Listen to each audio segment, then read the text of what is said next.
The last thing we're going to look at is what I would describe as a bit of joined up chemistry, thinking about different things when we're coming to write chemical equations. So for example, let's just start with an element like magnesium. We've seen in the bonding and structure topic and the atomic structure topic, magnesium's got 2 electrons in its outer shell. So when it reacts, it will give away those 2 electrons. It'll become a magnesium 2 plus ion, and those 2 electrons will always go somewhere else. Now, rather than just thinking about magnesium, we can think about group 2 in general. They will form 2 plus ions. So when I'm talking about joined up thinking, I'm thinking then, okay, if I said to you, what's the formula of calcium chloride, you could immediately say calcium chloride is CaCl2. And you can think of it in numerous ways, but calcium's in group 2, like magnesium, so it's going to give away 2 electrons. Chlorine's in group 7, it's going to gain 1 electron. So when calcium combines with chlorine, you always need 2 chlorines for every 1 calcium. So you can think of it as the metal transferring electrons to the non-metal, or you can think of it as the ions are already formed. Calcium always loses 2 electrons, so it's always 2 plus. Chloride ions, chlorine always gains 1 electron to get a full outer shell. Chloride ions are always 1 minus, so you're always going to need 2 chloride ions to balance out the charge of a calcium 2 plus. Now that's really important. That idea of always being confident with your formulae really does help us. So let's just think, for example, if you were told, write the balanced equation for the reaction of calcium carbonate plus hydrochloric acid, without hesitation you can think, okay, I've got a hydrochloric acid here, the salts I'm making are always chlorides, calcium's in group 2, so it must be CaCl2. Oh, I'm going to react it with 2 hydrogens. It fizzes, it always gives off a gas. Carbonates give off a gas, carbonates, think carbon dioxide. What else is produced? We've got 2 hydrogens and another oxygen, water. And so that's just using a bit of combining your knowledge of chemistry to work out a balanced equation. Now, let's just think about a bit more about that. Let's take, for example, our 3 acids we're expected to know: hydrochloric, sulfuric, and nitric. You notice straight away that hydrochloric and nitric have only got 1 H plus in them, only 1 H plus ion, they're acids. Sulfuric has 2 H plus ions. That tells me that, bearing in mind it's an acid split up into hydrogen ions and sulfate ions, that tells me sulfate ions must be SO4 2 minus. Okay, sulfate ions have a 2 minus charge on. That helps us when we're thinking about balancing equations. So if I said I did a titration, some of you may not have come across titration yet, but I do a reaction between sodium hydroxide and sulfuric acid. Sodium sulfate, the salt that we make, must be Na2SO4, not NaSO4. Why Na2SO4? Well, because sodium's in group 1. Sodium ions would always just be Na+. Sulfate is SO4 2 minus, so you're going to need 2 sodium ions for every sulfate. So sodium sulfate is not NaSO4, it's Na2SO4. And then this helps us with our balanced equation. Now we've got a base plus an acid, it's neutralization.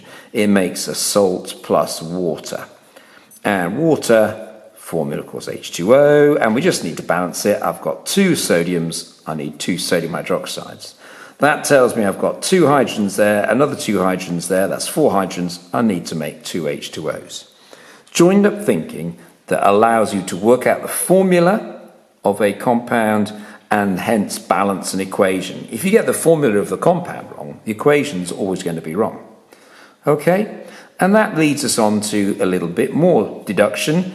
If I tell you the formula of copper sulfate is CuSO4, then that will tell you immediately that copper must also be a 2 plus ion because we know sulfate is SO4 2 minus. So if I said to you, what's the formula of copper nitrate? You would now know Copper is 2 plus, right? Nitrate ions, there's the formula of nitric acid. It splits up into H plus and NO3 minus. The charge of nitrate must be just -1 because there's only one H plus in nitric acid, so it splits up into an H plus and an NO3 minus. So nitrate ions must be NO3 minus. Copper is 2 plus, so you need 2 nitrate ions for every copper 2 plus. So the formula is CuNO3 twice. Okay, joined up thinking. More joined up thinking. All acids produce H plus ions. All alkalis produce OH minus ions. So whenever you add an acid to an alkali, effectively you're adding H plus ions to OH minus ions and you're making water. And that's what we call an ionic equation. I'm sure you've seen a few of those before. At A level you come across quite a few ionic equations, but this is one of the simplest ones. Another example of an ionic equation, displacement reactions. Supposing I added magnesium to copper sulfate. Now, going back to my previous sheet, copper sulfate is CuSO4. Sulfate is SO4 2 minus. Magnesium's a group 2 metal. It'll make magnesium sulfate, MgSO4, plus Cu.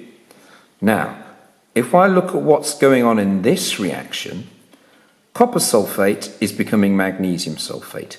Sulfate is not changing.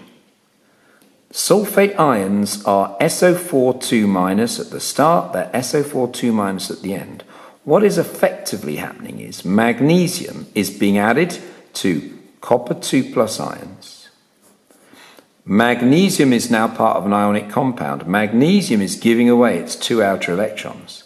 It's becoming magnesium 2 plus, copper's gaining them, copper's becoming the element.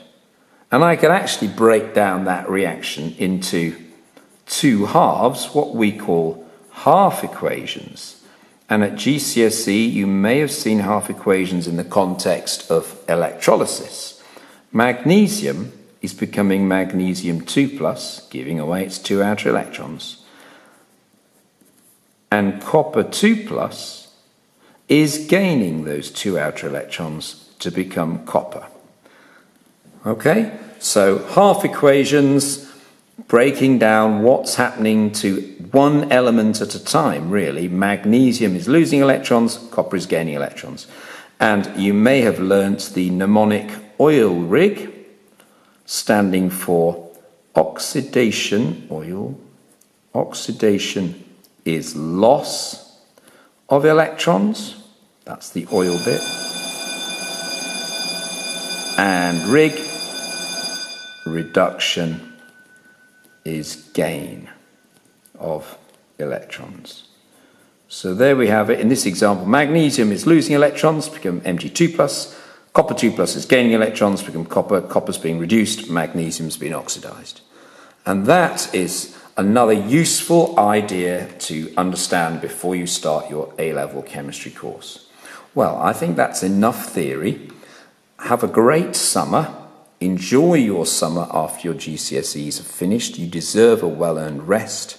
And I look forward to seeing some of you in September to start your A-level. Bye for now.